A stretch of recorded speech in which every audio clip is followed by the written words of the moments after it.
બીજો ભાગ લો એમ કે નમસ્કાર ખેડૂત મિત્રો, અવનીશી ટીવીના વતી હું મેહુલ મકવાણા આપ સૌનું હાર્દિક સ્વાગત કરું છું।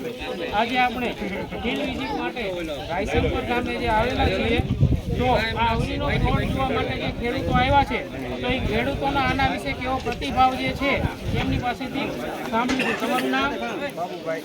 બાબુભાઈ। હવે આ જે દિવેલાનો પ્લોટ તમે જોવા આવ્યા છો, તો આ તમને દિવેલાનો પ્લોટ કેવો લાગ્યો? સારો। કઈ રીતે સારો લાગ્યો?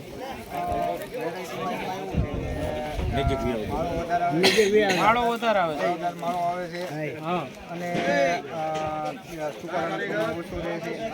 બીજા નંબરમાં કે થોડીક હાઈટ બીજા કરતાં નીચી રહે છે, હાઈટમાં માપસર રહેશે, બહુ વધારે વધી નથી જતો।